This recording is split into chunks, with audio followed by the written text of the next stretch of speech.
Hello, students. Welcome to the next lecture in the series of lectures on Indian writing in English, focusing on the key texts.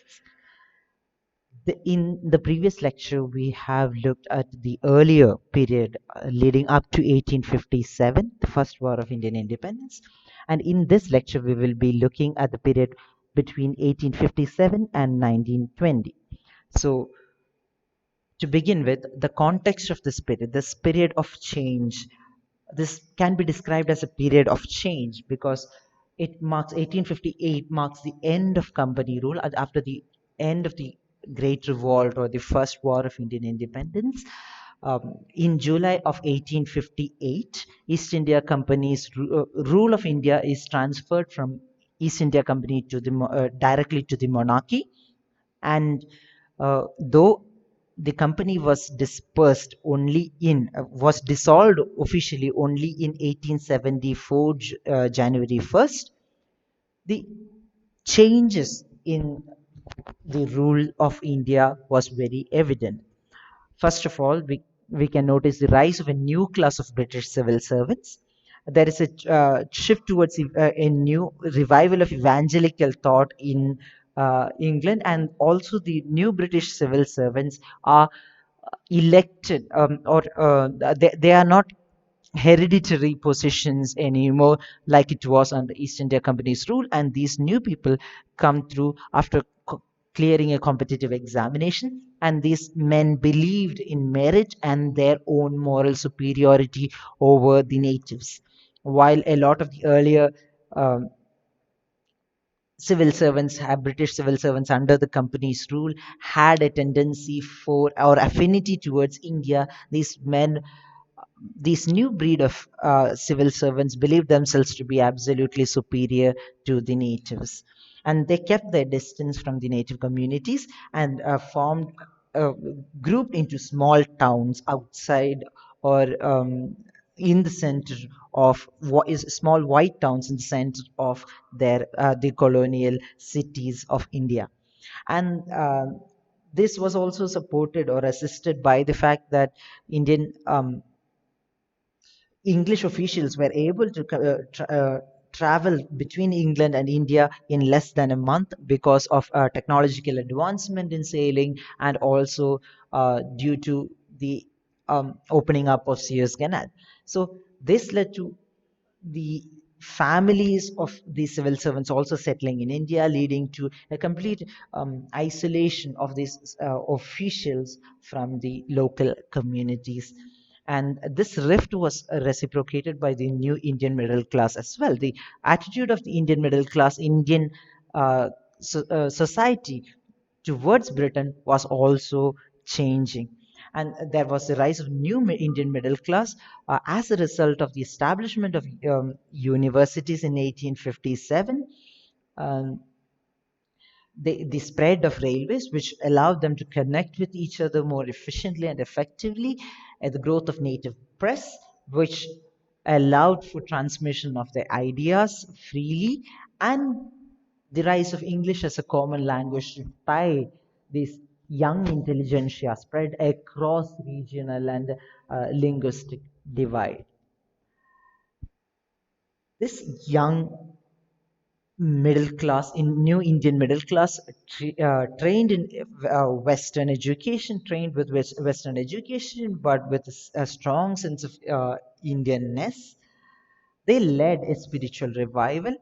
We know that um, Brahma Samaj was established by Raja Ram Mohan Roy earlier, but Arya Samaj was established in 1875, and Theosophical Society was established in 1875. Though Theosophical Society began as a Western movement established starting in New York, it moved to Chennai and Adyar in Chennai in 1878 and became an Indian spiritual revivalist movement. Hindu revival was led by Ramakrishna Mission, established by Swami Vivekananda, disciple of uh, Ramakrishna, in 1886. And Islamic revival was led by Syed Ahmad Khan and Anglo-Arabic College and establishment of Anglo-Arabic College at Aligarh in 1875. The Anglo-Arabic College was later came to be later known as the Aligarh Muslim University that you may know of. While Swami Vivekananda led the revival of Hindu spirituality and of the Hindu community in India, his popularity in the West was something that aided that revival in India as well. Islamic revival was not led exclusively by Syed Ahmad Khan. There were other figures and organizations like the Mohammedan Literary and Scientific Society of Calcutta and National Mohammedan Association, and which were established in 1860s and 70s. This kind of religious revival of Hindus and Muslims was also uh, aided or was in parallel to the political awakening of this Indian middle class as well.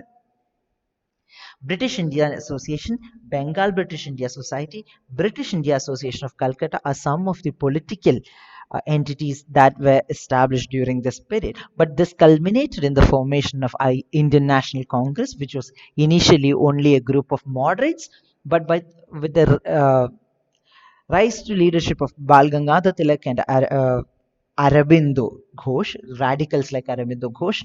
This led to a change in the tone of Indian National Congress and how there was more political activity led by Indian National Congress that was happening as well.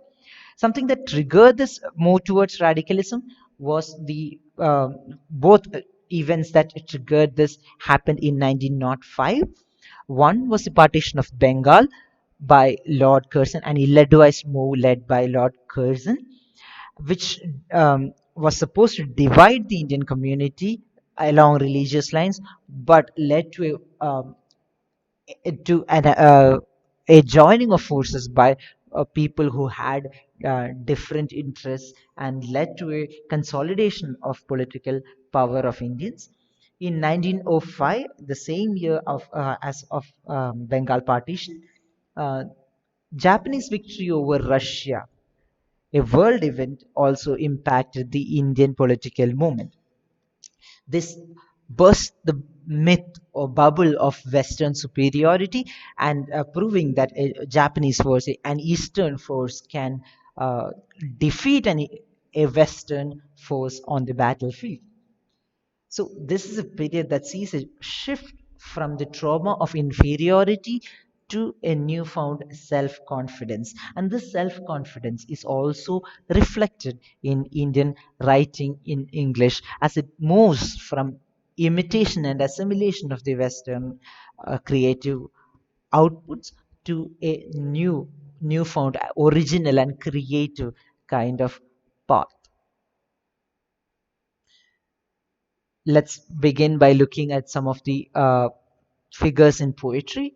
But something that you need to notice is that even though there is a shift to creativity and originality, this did not happen overnight. In 1870, when that family album is published, it is still very much aping the uh, romantic kind of poetry. But something there are two key things about that family album that makes it very important and a landmark kind of publication. That family album is the first and the only family anthology of poems that is published in Indian poetry in English to date.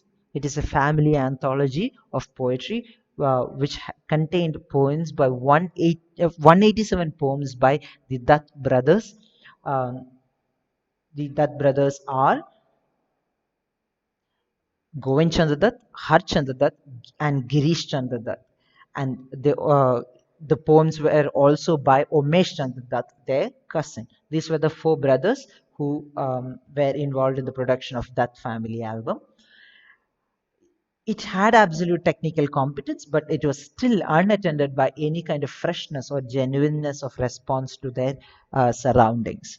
So this lack of genuineness or originality is still haunting this this quite significant publication in Indian poetry in English.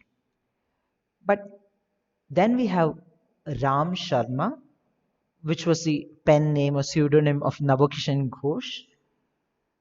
Ram Sharma is important because he was a yogi, practicing yogi, and he had the potential to bring the Indian spiritual experience, yogic spiritual experience into words, but he fails to do so because he uses the Western frames of references to talk about a kind of completely Eastern spiritual experience. In that sense, he fails to create something original by abiding with the conventions of using the Western myths and frameworks. In this sense, the first most authentic Indian poet writing in English, especially according to M.K. Naik, is Toru Dutt. You might have heard of her before. Or Kasharina Tree is her most uh, important and most popular single work. She she was the daughter of Govind Chandra Dutt, one of the brothers who wrote the Dutt family album, and she was born as Torilada, born a Hindu, and later baptized into Christianity. She studied and lived in France and England for a few years, and in 1873, when she was of 17 years of age, she returned to India, but she passes away in 1877 at the mere age of 21. She shows a particular affinity towards India and moving away from the affinity towards England that her father and uncles show. She's moving towards a more authentic feeling towards affinity towards India and shows an ambivalence towards England. So, in 1876, a year before her death, the only collection of poetry in her name was published, uh, that was published while she was alive, was A Sheaf Gleaned in French Fields. But it was a book of translations, it was not of original compositions. There were 160 odd poems, um, except six that were translated by Arulata, Arudat or Arlata Dutt, sister of Toru Dutt. All the other poems were translated by Toru Dutt. There were French poems translated into English. In 1882, posthumously, after her death, Ancient Ballads and Legends of Hindustan were published, and she is the first Indian poet writing in English to make extensive use of Indian myths and legends. She is noticeable for her use of brisk narration, keen sense of drama, a flair for description, and the way in which she evocatively uses the local color. So she brings in the Hindustani myths and legends. She uses the characters like Lakshmana, Sati, Savitri, and writes poems about these myths and legends and reworks them into English language very effectively. And but something to notice is that she does not let go of the Victorian romantic diction. Her poetry is in many places archaic. The words she uses are many places archaic. She has a command of the forms, but she uses the conventional formal poetry of England, and she's not a musical poet like Sarojini Naidu either, but she's an unmistakably original talent who was unfortunately dead before she reached a kind of maturity in her poetic career.